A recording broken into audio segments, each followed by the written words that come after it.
Hello students. आज की class में हम सीखेंगे कि किस तरह से हम पीसीज को मूव करते हैं और किस तरह से हम स्क्वेयर्स के नेम फाइंड आउट करते हैं। स्टार्ट करते हैं। ये हमारे पास चेस बोर्ड है और इस चेस बोर्ड पे हमारे पास टोटल 64 स्क्वेयर्स हैं, जिसमें से 32 डार्क स्क्वेयर्स के हैं और जिसमें से 32 लाइट स्क्वेयर्स के हैं। और ये जो लाइंस आप देख रहे हैं, सीधी लाइन, वर्टिकल लाइंस, इन लाइंस को हम बोलते हैं फाइल्स, FILE। और यहां पे आप फाइल के नीचे आप ये छोटा सा ए देख रहे होंगे, तो इस फाइल को हम बोलते हैं ए फाइल और इस फाइल को हम बोलेंगे बी फाइल। इसका नेम होगा C file, D file, E file, F file, G file and H file. Total हमारे पास 8 फाइल्स होती हैं। और ये जो लाइंस आप देख रहे हैं, ऐसी वाली लाइन, हॉरिजॉन्टल लाइंस, इन लाइंस को हम बोलते हैं रैंक, RANK, रैंक। और यहां पे आप छोटा सा 1 देख रहे होंगे, तो इस रैंक का नेम होगा फर्स्ट रैंक, इस रैंक का नेम होगा second rank, third rank, fourth rank, fifth, sixth, seventh and finally 8th rank. तो टोटल हमारे पास 8 फाइल्स हैं और 8 रैंक हैं। अगर मैं इस स्क्वायर की बात करता हूं, तो ये स्क्वायर किस फाइल पर है? ये स्क्वायर है डी फाइल पर। और ये किस रैंक पर है? ये है 4th रैंक पर। तो हम क्या करेंगे, हम डी फाइल का डी लेंगे, 4th रैंक का 4 लेंगे और दोनों को जोड़ देंगे, तो बन जाएगा D4। तो इस स्क्वायर का नेम होगा D4। इसी तरह से आप किसी भी स्क्वायर का नेम फाइंड आउट कर सकते हैं। आप इस स्क्वायर को देखिए, ये स्क्वायर का नेम क्या होगा? ये स्क्वायर है ई फाइल पर और ये स्क्वायर है 7th रैंक पर। तो ई फाइल का हमने ई लिया, 7th रैंक का 7 लिया और दोनों को जोड़ दिया, तो बन गया E7। तो इस तरह से आप किसी भी स्क्वायर का नेम फाइंड आउट कर सकते हैं।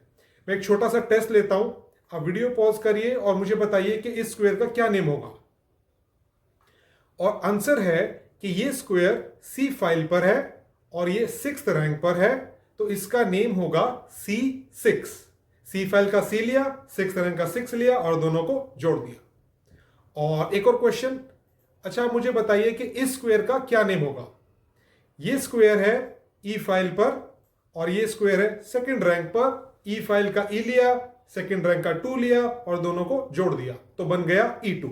इस तरह से किसी भी स्क्वायर का नेम फाइंड आउट कर सकते हैं। ओके, अब हम बात करते हैं पीसेस की। सबसे पहले हम बात करते हैं इस रुक की। इस पीस को हम बोलते हैं रुक। और रुक मूव कैसे करता है? ये रुक मूव करता है सीधी लाइन में, मतलब ये सीधी लाइन में ऊपर जा सकता है, ये सीधी लाइन में नीचे आ सकता है, ये लेफ्ट भी जा सकता है और ये सीधी लाइन में राइट भी जा सकता है। ये जो रुक है ये प्लस के साइन में मूव करता है और एकदम सीधा मूव करता है, सीधा सीधा मूव करते रहना है। आप चाहो तो आप इसको 1 स्टेप चला सकते हो, 2 स्टेप चला सकते हो, 3 स्टेप, 4 स्टेप, 5 स्टेप, जितने मर्जी स्टेप आप चाहो उसे चला सकते हो।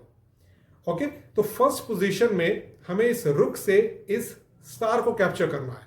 ये स्टार है E7 पर, तो हम अपने रुक को लेंगे और सीधा सीधा मैं इसको ऊपर लेकर जाऊंगा और इसके ऊपर रख दूंगा, तो मैंने इसे कैप्चर कर लिया है। और इस पोजीशन में हमारे पास है 2 स्टार। हमें 2 मूव में इन दोनों स्टार को कैप्चर करना है। तो सबसे पहले मैं क्या करूंगा, मैं रुक को लूंगा, इसे 2 स्टेप नीचे मूव करूंगा और C5 स्क्वायर के ऊपर रख दूंगा, तो फर्स्ट स्टार मैंने कैप्चर कर लिया। उसके बाद मैं इसको राइट में मूव करूंगा और G5 स्क्वायर के ऊपर रख दूंगा, तो मतलब मैंने G5 को भी कैप्चर कर लिया।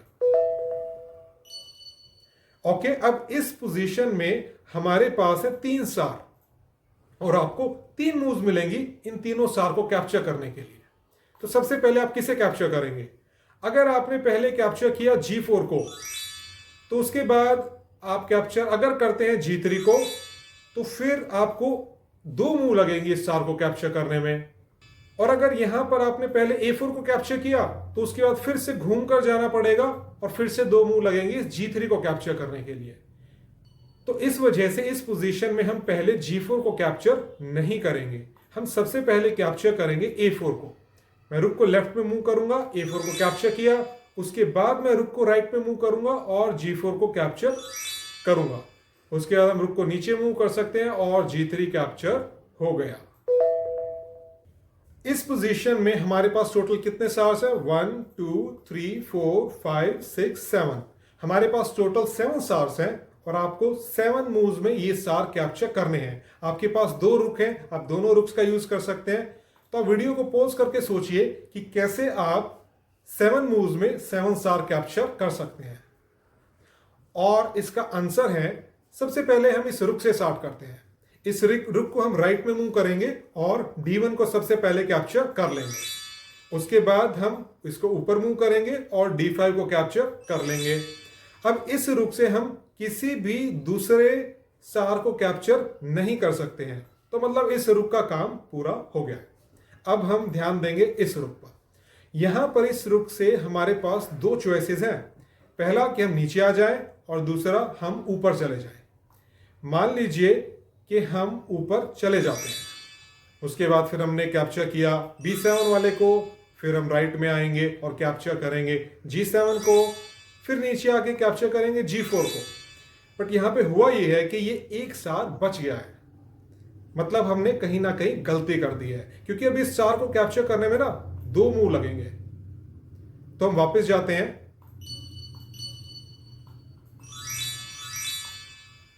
तो इस वजह से हम पहले कैप्चर करेंगे F2 को। हम नीचे आएंगे, F2 को कैप्चर करेंगे और फिर उसके बाद कैप्चर करेंगे F7 स्टार। अभी हमारे पास फिर से 2 चॉइसेस हैं, या तो G7 कर सकते हैं या फिर B7 कर सकते हैं। अगर पहले G7 किया और उसके बाद हम कोई भी स्टार कैप्चर करें तो एक स्टार बच जाएगा। हमें फिर इसको कैप्चर करने के लिए एक्स्ट्रा मूव लेनी पड़ेगी। हम एक्स्ट्रा मूव नहीं लेना चाहते हैं, तो हम पहले क्या करते हैं, पहले हम इसे कैप्चर कर लेते हैं B7 वाले को। उसके बाद नेक्स्ट मूव में ऑब्वियसली एक ही स्टार बचता है, तो हम इसको सीधा सीधा कैप्चर कर लेंगे और फाइनली बचता है ये वाला, और हम इसे इजीली कैप्चर कर सकते हैं। तो उम्मीद है कि आपको समझ में आ गया है कि रुक मूव कैसे करता है। अब हम आ जाते हैं अपने अगले पीस पर। हमारा अगला पीस है बिशप, और ये मूव करता है डायगोनली, टेढ़ा मूव करता है। मतलब ये मूव करता है यहां पर ऐसे डायगोनली इधर जा सकता है और ये डायगोनली इधर भी जा सकता है।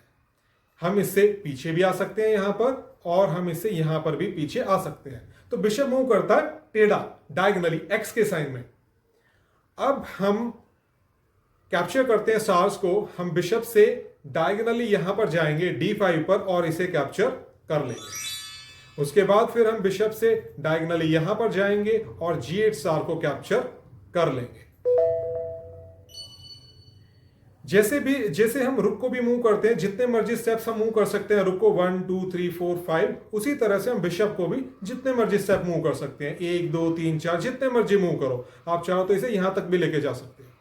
ओके, तो यहां पे इस पोजीशन में कितने स्टार है? 1 2 3 4 5 6 स्टार्स हमारे पास यहां पर है। तो पहले किसे कैप्चर करें? इसे कैप्चर करके ट्राई करें। D1 को ट्राई करते हैं। पहले हमने बिशप से D1 को कैप्चर किया। अब एक ही ऑप्शन बचता है, E2 कैप्चर किया, फिर इसे कैप्चर किया। अगर मैंने यहां कैप्चर किया तो फिर मैं किसी दूसरे स्टार को एक मूव में कैप्चर नहीं कर पाऊंगा। तो यहां पे ट्राई करते हैं। अब ये कैप्चर किया। अब मैं इस स्टार को एक मूव में कैप्चर नहीं कर सकता हूं। इसे कैप्चर करने के लिए मुझे 2 मूव्स लगेंगे। तो मतलब हमने कहीं ना कहीं गड़बड़ कर दी है। तो हम वापस पीछे जाते हैं और इस बार पहले D1 को कैप्चर करने की बजाय हम क्या करते हैं, पहले हम A2 को कैप्चर करते हैं। A2 के बाद ऑब्वियसली नेक्स्ट हमारे पास एक ही ऑप्शन बचता है, इसे करेंगे। फिर नेक्स्ट से एक ही ऑप्शन बचता है, और यहां पे अब हमारे पास 2 ऑप्शन बचते हैं, ये वाला करें या ये वाला करें। इसमें हम पहले कैप्चर करेंगे B5 स्टार, ऊपर चले जाते हैं और B5 पहले कैप्चर करते हैं, और फिर वापस इजिली हम E2 को कैप्चर कर सकते हैं, और फिर हम आ जाएंगे नीचे और फाइनली हमने इसे भी कैप्चर कर लिया। इस पोजीशन में हमारे पास टोटल कितने स्टार्स हैं? 1 2 3 4 5 6 7 8 स्टार हैं। 8 मूव्स में कैप्चर करने हैं। आप एक बार वीडियो पॉज करिए और सोचिए कैसे आप 8 मूव्स में 8 स्टार कैप्चर कर पाएंगे। ओके, हम ट्राई करते हैं। देखिए, हम इस बड़ी कॉम्प्लिकेटेड पोजीशन को ना 2 छोटी पोजीशन में डिवाइड कर लेते हैं। ये जो डार्क स्क्वायर वाला बिशप है, ये हमेशा डार्क स्क्वायर पर ही मूव करता है, ये कभी भी लाइट स्क्वायर पे नहीं जा पाएगा। तो जितने भी जो स्टार हैं जो डार्क स्क्वायर पे हैं, जैसे कि ये वाला है, ये वाला है, ये वाला है और ये वाला है। तो इन 4 स्टार्स को हम कैप्चर करेंगे अपने इस डार्क स्क्वायर वाले बिशप से, और बाकी के जो लाइट स्क्वायर के स्टार्स बचते हैं इन्हें हम कैप्चर करेंगे लाइट स्क्वायर से। ओके, तो हम पहले डार्क स्क्वायर से स्टार्ट करते हैं। हम इसको डायगोनली यहां पर लेकर जा सकते हैं और F6 को कैप्चर कर सकते हैं।